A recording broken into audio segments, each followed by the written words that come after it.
दूर तक निकल आए थे। साल 1961 किसी मानव को पहली बार अंतरिक्ष की कक्षा में प्रक्षेपित किया गया था। अगले साल मेरिनर 2 यान अपनी यात्रा पर निकला और पृथ्वी को पीछे छोड़ते हुए जा पहुंचा हमारे निकटतम ग्रह शुक्र तक। अब तक कुल 10 मेरिनर यान मंगल, शुक्र और बुध की यात्रा पर जा चुके हैं। उन्होंने हमारे आसपास के ग्रहों की मैपिंग की, हमने उन्हें विस्तार पूर्वक देखा, हमें मौसम की जानकारी भी मिली। कुछ लोग निराश हुए जब मेरिनर्स को कोई राक्षसी एलियन या भिन्न ग्रही डायनासोर से भरा कोई उष्णकटिबंधीय जंगल नहीं मिला। लेकिन हमारी वैज्ञानिक भूख तेज हो गई थी। प्रोजेक्ट मेरिनर के बाद और भी आगे बढ़ गया एक नया महत्वाकांक्षी कार्यक्रम वॉयेजर।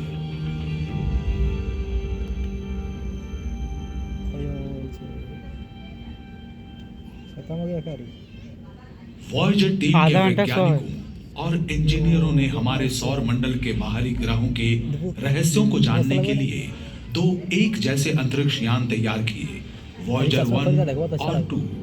उनका पहला गंतव्य था बृहस्पति और शनि। लेकिन ऐसे दूर के लक्ष्य कठिन चुनौतियां लेकर आए। आखिर कैसे वॉयेजर पृथ्वी से अरबों किलोमीटर दूर के गैस पिंडों को पार कर पाए? उनका साथ दिया किस्मत ने। पृथ्वी, बृहस्पति, शनि, यूरेनस और नेपच्यून सभी अनुकूल स्थिति में आ रहे थे। अगले 176 सालों तक वे फिर से उस सुविधाजनक सीधी रेखा में नहीं आएंगे। ये बिल्कुल सही समय था।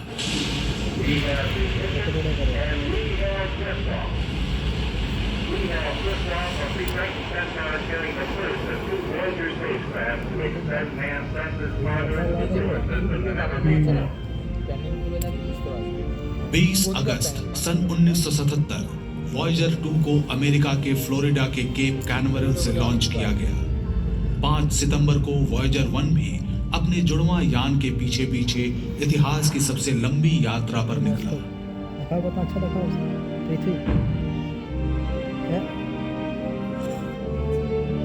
हाँ दिख रहा है, पकड़ो।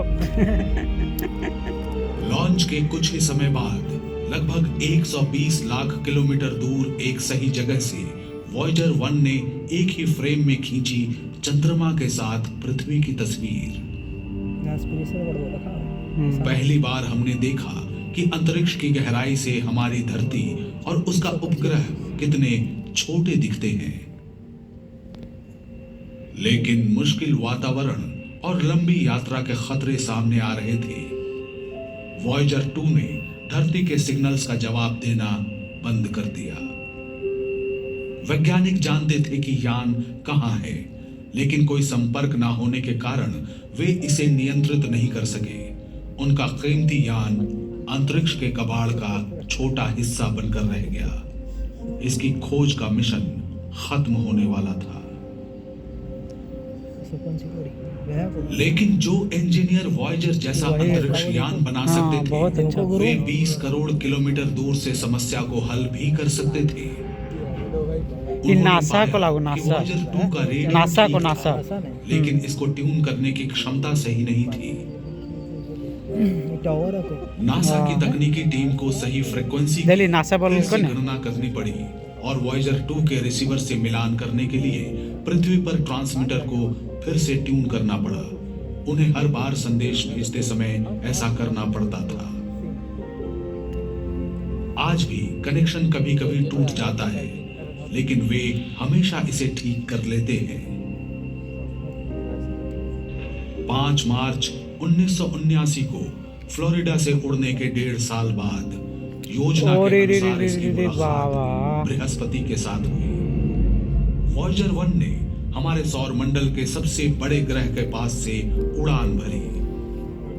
अंतरिक्ष यान के कैमरों ने विशालकाय गैस पिंड की तस्वीरें भेजी, जिसका नाम देवताओं के गुरु के नाम पर रखा गया था। बृहस्पति है। लगभग 2 सदियों तक खगोलविद बृहस्पति के विशाल लाल बृहस्पति धब्बे है के कौन? बारे में बृहस्पति। सोचकर हैरान चांद होते को- कि ये है क्या। इतने बड़े ग्रह के चेहरे पर ये सिर्फ एक छोटा दाग लग रहा था, लिखा ले वो तो नहीं तो और स्थान मजा पृथ्वी तो के देखे। आकार का 3 गुना था। क्या ये एक विशाल पठार था, भिन्न ग्रहियों की कोई रचना, या उनका पत्थर संकेत? थोड़ा वॉयेजर 1 और मून अरे ने पहेली को बाबा, सुलझाने में बादल मदद की। बादल। द ग्रेट रेड स्पॉट एक विशालकाय ओ तूफान नो, है। क्या ये सीन सौर है। मंडल में अब तक की सबसे बड़ी वायुमंडलीय हलचल है ये जो सदियों से हो रही बृहस्पति है। ही है को गैस से बना लो। अकर में जीना संभव वॉयेजर है। द्वारा बृहस्पति के अवलोकन से कई आश्चर्यजनक तथ्य सामने चश्मा आए। खोल कर देखा। 1000 किलोमीटर से अधिक लंबी चांद बिजली का चांद तो कड़कना देखी हो, और चांद अभी ध्रुव पर ध्रुवीय बहुत दूर हो, ज्योति सबसे ज्यादा दूर यानी चांद ही हो, अरोरा, सबसे बिल्कुल ऊपर में। हमारी धरती चांद के ना तो जैसा। सूरज का। हाँ भाई, वॉयेजर सूरज की या चांद मदद बोल। से वैज्ञानिक ये भी देख सकते वही थे सूरज चांद कि एक ही है बृहस्पति धुंधले छल्लों से घिरा हुआ था, जो कि लगता है कि छोटे धूल के कणों से बने हैं। यान के नजदीक जाने पर जोवियन उपग्रहों की भी करीब से तस्वीरें मिली, जो थे हाँ। यूरोपा, गैनीमेड, कैलिस्टो और आयो। गैनीमेड के दृश्यों ने पुष्टि की कि ये सौर मंडल में किसी भी ग्रह का सबसे बड़ा उपग्रह है, हमारे चंद्रमा से 1.5 गुना बड़ा, यानी आकार में बुध ग्रह से भी विशाल। लेकिन बृहस्पति के 2 अन्य उपग्रहों आयो और यूरोपा पर और भी अचरज भरे हुए थे। बुध ग्रह को। वैज्ञानिक सोचते थे कि सौर मंडल में केवल पृथ्वी पर ही सक्रिय ज्वालामुखी है। उनका मानना था कि अन्य किसी ग्रह और उपग्रह पर भूकंप नहीं होते। लेकिन वॉयेजर ने आयो की जमी हुई सतह पर ज्वालामुखी को पिघला हुआ लावा उगलते हुए साफ देखा। आयो के कुछ लावा Oh प्रवाहों my की लंबाई God. 500 किलोमीटर तक की बाप रे थी। बाप। शानदार दृश्य था वो। तो लागो लागो में लावा जल और काले ज्वालामुखी राख का चमकीला सम्मिश्रण, करते रहिए। लाल, नारंगी, पीला, मरून, सतह पर रंगों की छटाएं बिखरी पड़ी हैं। दक्षिण शाम से दक्षिण अभी नहीं पृथ्वी है को। ये अपेक्षाकृत युवा है और यहाँ निम्न ज्वालामुखी दबाव के पृथ्वी क्षेत्र नहीं हैं। रोए। यहाँ के पहाड़ धरती के पहाड़ों से भी ऊंचे हैं। जो निष्प्राण लगता था, वो आयो अपने सैकड़ों ज्वालामुखियों के साथ इस सौर मंडल में भूगर्भीय रूप से सबसे सक्रिय है। एक और जोवियन उपग्रह यूरोपा के साथ आमना सामना भी बेहद रोचक था। वैज्ञानिक पहले से ही जानते थे कि यूरोपा बर्फ से ढका हुआ है। वॉयेजर यानों ने बताया कि कई किलोमीटर मोटी बर्फ की परत के नीचे छिपा है तरल पानी का एक महासागर।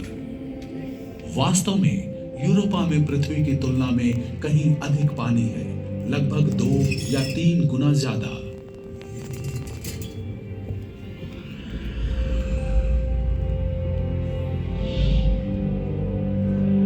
ये मस्त हुई। ओहो, हा हा,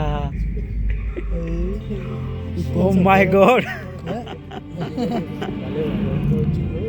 तरल जल से जीवन संभव होता है। माथा घुरा दे। क्या ऐसा हो सकता है कि यूरोपा के छिपे हुए समुद्रों में भिन्न ग्रही जीवन विकसित हो गया हो?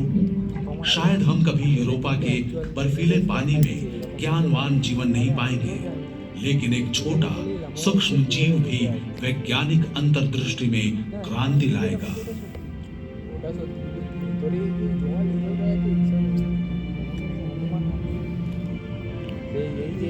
जेलीफिश एलियन जैसा लग रहा है। बहुत बड़ा और वो है सबसे बड़ा जेलीफिश।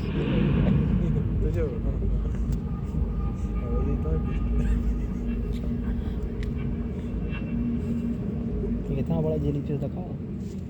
वॉयेजर की यात्रा पथ में बृहस्पति अभी पहला ही ग्रह था। सौर मंडल के सभी बाहरी ग्रहों की सीधी रेखा में होने की दुर्लभ स्थिति, जिससे वॉयेजर्स की आगे की यात्रा सार्थक हो पाई। उनका अगला गंतव्य था रहस्यमय सुंदर ग्रह, जिसने सदियों से खगोलविदों को प्रेरित किया। ये अब केवल कुछ करोड़ किलोमीटर दूर था। इस दूरी को तय करने में 1 साल 8 महीने का समय लगा। नवंबर 1980 के एक दिन वॉयेजर 1 सुंदर वलयाकार ग्रह शनि के करीब आया। उस यात्रा का हर दिन नई अंतर्दृष्टि लेकर आया। नजदीक से अब वैज्ञानिक देख सकते थे कि शनि के चारों ओर के विशालकाय वलय वास्तव में हजारों छोटे छल्ले थे। हाँ ये देख मस्त है। चमकते हुए सुंदर छल्ले ज्यादातर पानी से बने थे। विशाल ग्रह को घेरने वाले अरबों बर्फ के टुकड़े थे, छोटे कण से लेकर मुट्ठी के आकार के टुकड़े, कुछ एक घरों जितने बड़े भी थे। शनि के सबसे बड़े उपग्रह टाइटन पर वॉयेजर 1 ने एक सुंदर झील की खोज की। पृथ्वी के अलावा ये सौर मंडल में एकमात्र स्थान है जहां सतह पर तरल झील पाए गए हैं। लेकिन एक दिक्कत है, टाइटन की झीलें तरल मीथेन है, पानी नहीं। सघन वातावरण वाला एकमात्र उपग्रह है टाइटन। इतना सघन कि टाइटन पर दोपहर हमें सांझ के समान लगेगी। वॉयेजर 1 का सौर मंडल के अंदर की यात्रा का अंतिम पड़ाव होगा टाइटन। इस खूबसूरत उपग्रह के भ्रमण के बाद यान को एक ऐसा प्रक्षेपण पथ मिला जो इसे ग्रहों के तल से पूरी तरह से बाहर निकाल देगा। शनि के अत्यधिक गुरुत्वाकर्षण की मदद से वॉयेजर 1 इंटरस्टेलर अंतरिक्ष की शून्यता की ओर बढ़ गया।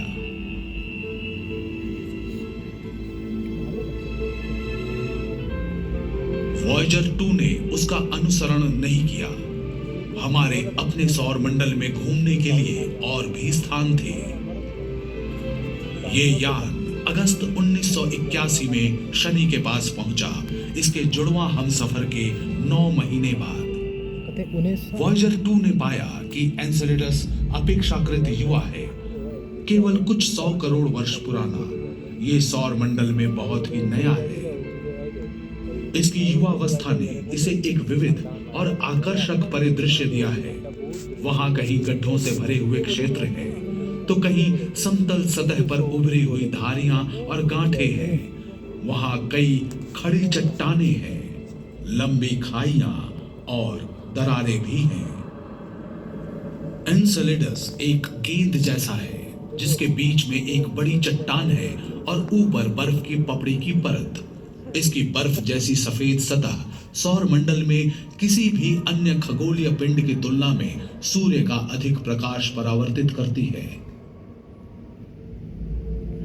एक अन्य उपग्रह टेथिस के पास से वॉयेजर ने 450 किलोमीटर चौड़े और 16 किलोमीटर गहरे गड्ढे की तस्वीरें भेजी। पृथ्वी पर मौजूद टीम ने इसका नाम ओडिसियस रखा। ओडिसियस यानी इथका का बादशाह, महान ग्रीक नायक।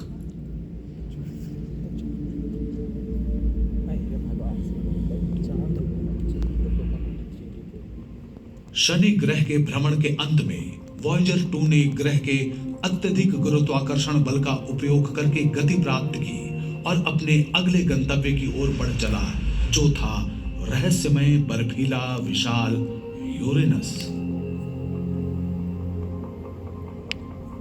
बहुत दिनों तक हम यूरेनस के बारे में लगभग कुछ भी नहीं जानते थे। सन 1781 में खगोलविद विलियम हर्शल ने इसकी खोज की। यूरेनस वास्तव में कैसा था, ये जानने के लिए 2 शताब्दियों से अधिक का समय लग गया। 24 जनवरी 1986 को वॉयेजर 2 जा पहुंचा यूरेनस के पास। मिली और भी जानकारियां। उस यात्रा के पहले क्षण से हमारी आंखों के सामने था एक सुंदर सा ग्रह। यूरेनस ठंडा है, इसका वातावरण 0 से 224 डिग्री सेल्सियस नीचे है। इसका रंग हल्का नीला है और ज्यादातर हाइड्रोजन और हीलियम से बना है। वॉयेजर 2 ने यूरेनियन के उपग्रह मिरांडा का विशेष अध्ययन किया। यह मिरांडा के बहुत ज्यादा करीब पहुंचा। इसके द्वारा ली गई क्लोजअप तस्वीरों में छिपी थी आश्चर्यजनक विशद जानकारियां। अपेक्षाकृत छोटे मिरांडा की सतह है विविध और अद्वितीय। इसके लहरदार मैदान गड्ढों से भरे हुए हैं और विशाल दरारों, घाटियों और ढलानों के एक जाल से घिरे हुए हैं। ऐसा लगता है कि मिरांडा का अतीत हैरत अंगेज और हिंसक था।